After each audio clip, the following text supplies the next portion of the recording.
Comment on appelle quand cette idée, vous êtes tous d'accord ou presque tous d'accord? Majorité. Majorité. Qu'est-ce qui peut se passer quand on est dans cette partie-là? Pour le rejet. Le rejet, quoi d'autre? Le moquerie. Ouais. La discrimination. La discrimination. La discrimination, c'est ne pas traiter de la même manière que tout le monde, une personne ou un groupe de personnes, en fonction d'une différence, réelle ou supposée. Pourquoi réelle ou supposée? Il peut y avoir des rumeurs. Voilà, des rumeurs, ouais. Des préjugés. Des préjugés.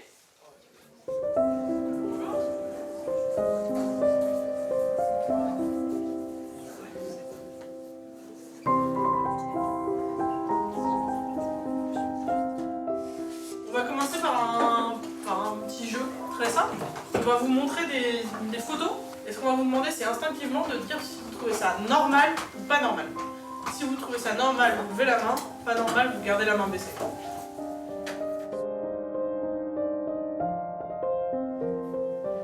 Là, c'est des femmes voilées en Afghanistan. Ce sont des femmes complètement voilées. Notre objectif en lycée, c'est vraiment d'aller déconstruire et reconstruire avec le lycéen la notion de normalité. Là, ce sont des nudistes qui posent pour une photo dans des vignes. Ce sont des nudistes dans une vigne. Et deux hommes qui s'embrassent. Est-ce que tu as trouvé ça normal? Nous avons pas levé, non? Tu n'as pas trouvé ça normal? Tu as levé la main ou pas? Non. Tu n'as pas levé la main? D'accord, ok. Parce que pour toi, c'était pas naturel. Exactement.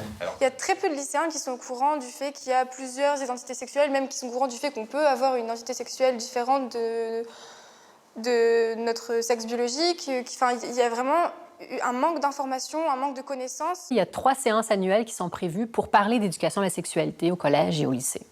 On pourrait se dire que la question de l'orientation sexuelle serait un de ces sujets inévitables. Or, encore une fois, quand on s'en remet à la parole des jeunes LGBT qui sont dans les classes, il est très, très rare que les professeurs ou les intervenants lors de ces séances-là vont mentionner la question de l'orientation sexuelle. Donc, il y a vraiment un silence qu'on pourrait qualifier d'institutionnalisé dans les écoles autour de la question de l'orientation sexuelle. Vous connaissez quoi comme orientation sexuelle? Gay, ok. Quoi d'autre? Hétéro. Ouais. Quoi d'autre? Bisexuel, ok. D'autres? Je sais pas comment on dit avec les animaux. Zoophile. Hétérosexuel. Hétéro-curieux? Ok, je connaissais pas. Pourquoi pas? Pédophile. Pédophile? Est-ce que vous êtes tous d'accord pour dire que ça, c'est des orientations sexuelles? Des pratiques. Voilà. C'est des pratiques. Comment on va classer des pratiques? C'est pas sur un jugement moral de savoir si on trouve ça dégueulasse, si ça fait rigoler, etc. C'est défini par le fait de pouvoir avoir le consentement mutuel. Le consentement, c'est pas unilatéral. Si moi je dis OK, mais que la personne en face, elle dit pas OK, il n'y a pas de consentement. Donc des pratiques consenties, elles sont légales. Le lien entre zoophilie, nécrophilie et pédophilie, c'est quoi? Vu qu'il n'y a pas de consentement. C'est interdit par la loi. D'accord? La sexualité, c'est hyper compliqué avec tous les mots, tout de quoi on pourrait être attiré, par quoi on pourrait tomber amoureux, etc. Tous les mots bisexuels, pansexuels, enfin plein de choses comme ça où on ne sait pas trop ce que ça veut dire et soit on ne l'est pas forcément et on peut avoir des idées reçues là-dessus, soit on se cherche et on se demande qui on est et on peut peut-être réussir à trouver un mot sur notre identité. Alors, est-ce que quelqu'un sait ce qu'est une personne transgenre? Un homme qui voudrait être une femme qui voudrait être un homme. Ce n'est pas une maladie, ce n'est pas une fantaisie non plus. C'est quelque chose que ces personnes ressentent très fort et c'est une nécessité absolue donc de vivre dans le genre qu'ils ressentent. C'est un sujet qui amène plein de questions. Par exemple, est-ce que c'est naturel? Est-ce que c'est pas bizarre? Il y a vraiment c'est vraiment des questions parfois qui peuvent sembler bêtes, mais qui sont les premières questions qu'on peut se poser et auxquelles il est important de répondre justement pour casser tous les préjugés qui sont faits. Je me demande si on est ou on devient homosexuel. Je pense que ça peut aussi peut-être, j'en sais rien, se développer par rapport. D'accord. Est-ce que tu penses qu'on choisit ou pas d'être homosexuel? Oui. Oui. À quel moment? Je sais pas, moi j'ai pas choisi en fait. Pourtant, tu considères que l'homosexuel a choisi d'être homosexuel. Pourquoi est-ce que tu penses que c'est différent?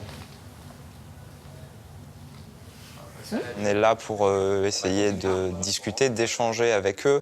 On part de ce que les jeunes de la classe connaissent et des préjugés qu'ils peuvent avoir, et on essaie de les faire interagir entre eux. Si un de vos meilleurs potes vous dit un jour, bah écoute, faut que je te dise un truc, en fait, les filles, ça m'intéresse pas, c'est les garçons.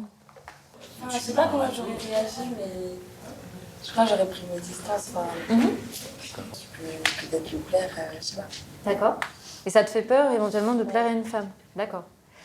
Quand on aborde la question de l'homosexualité en classe, pour un élève qui se considère probablement comme étant hétérosexuel, ça vient le confronter et le remettre en question dans sa nécessaire hétérosexualité. Si c'est mon pote, par exemple, là, c'est Tom et tout, c'est mon pote, il me fait ça et tout. Tu vois, après, j'apprends qu'il est pédé. Après, je me dis, mais quand il m'a fait ça, ça se trouve qu'il avait des airs pensés. D'accord. Après aussi, parce qu'elle a... Par exemple, si moi je traîne souvent avec lui, d'autres gens ils vont dire ah ouais, il traîne avec un. D'accord. Et Ça, c'est... Pardon, vas-y plus fort, s'il te plaît. Il traîne plus avec moi. D'accord, il traînerait plus avec toi. Pourquoi? Bah, peut-être qu'il va avoir des sentiments envers moi et moi j'ai... D'accord. Donc du coup, tu le repousses.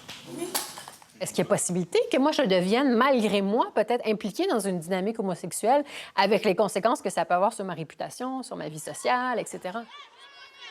Est-ce que moi, je pourrais, il est possible que je me découvre homosexuelle? C'est véritablement cette menace-là qui est non verbalisée, mais qui est omniprésente quand les jeunes vont nous dire c'est correct, mais de loin. Pas dans ma famille, pas dans mes amis, je ne l'accepte pas. Donc, ça vient à un moment particulièrement de grande tourmente ou de grande vulnérabilité sur ces questions-là. Donc, pédagogiquement, ce qui va être intéressant, c'est d'avoir une perspective critique et de faire en sorte que les élèves puissent s'exprimer. S'exprimer dans le respect, bien sûr, mais que les élèves puissent donner leur avis. Vous avez dit homophobie. Ça veut dire quoi, en plus d'homosexualité, l'homophobie? C'est en fait avoir peur d'une personne qui est. Oui, c'est ça. La phobie, c'est une peur. Donc, avoir peur des personnes qui sont homosexuelles. Pour la personne qui a peur, c'est un dégoût. Ça peut être un dégoût, oui, bien sûr. On a peur de se faire violer. Ce qu'on peut constater, effectivement, c'est que les interventions au milieu scolaire sont intéressantes parce qu'elles vont déconstruire un des nombreux stéréotypes, à savoir que l'homosexualité serait contagieuse. Et donc, en pleine construction identitaire, ces jeunes, tout d'un coup, peuvent avoir extrêmement peur que leur meilleur ami ou amie, tout d'un coup, voudrait leur sauter dessus. Donc pourquoi j'aurais peur de me faire violer par un homosexuel? Parce qu'il aime les hommes et je suis un homme. Bah oui. Si je suis homosexuel, j'aime tous les hommes. Ouais. Et je vais draguer ou potentiellement violer tous les hommes. Si je suis hétérosexuel, je vais potentiellement draguer toutes les filles ou Et violer toutes les filles. C'est correct. Donc être homosexuel, ça ne veut pas dire aimer tous les hommes. Ça veut dire aimer un homme ou choisir une personne. L'objectif en contexte scolaire, c'est de casser ces mythes, parce que ce sont des mythes. Est-ce que vous êtes déjà tombé amoureux vraiment? Oui. Mettons que vous soyez tous hétérosexuels. Vous ne tombez pas amoureux pour les filles de tous les garçons qui passent et pour les hommes de toutes les filles qui passent. Bon, et ben c'est pareil, hein. C'est la même chose, on ne va pas vous sauter dessus. Donc on peut vraiment casser cette menace du prosélytisme en disant, mais étant donné qu'on ne va pas changer comme ça d'orientation affective et sexuelle, il n'y a rien à craindre, puisque d'une part, c'est pas contagieux, et puis d'autre part, on ne peut pas forcer des gens à aller à l'envers de leur propre orientation. Une fois qu'on donne la possibilité aux élèves de déconstruire ces mythes, ça les détend énormément. Je trouve ça super de pouvoir en parler et d'avoir des réponses à nos questions et de pouvoir grandir et évoluer dans une pensée ouverte.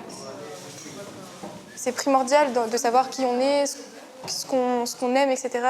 Et c'est pour ça que je trouve que c'est vraiment important juste expliquer que ça existe pour amorcer la réflexion chez les jeunes et leur faire prendre conscience que bah oui, ça existe et oui, eux aussi, ils peuvent l'être et qu'on vit dans le même monde tous. Qu'il y a un vivre ensemble qui est important, mais qu'il faut se mettre d'accord sur des valeurs communes. Et que la tolérance, ça en fait partie, le respect des différences, ça en fait partie. C'est aussi les savoir-être qu'on leur apprend, et c'est le rôle de l'école. Donc on ne peut pas dire il y a un rôle disciplinaire qui est le savoir, c'est pas ça, c'est l'éducation nationale. Dans éducation nationale, il y a éducation.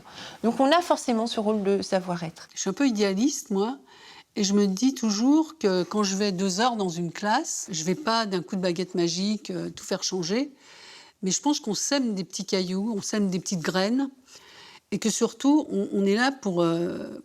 vraiment pour amener les élèves à réfléchir.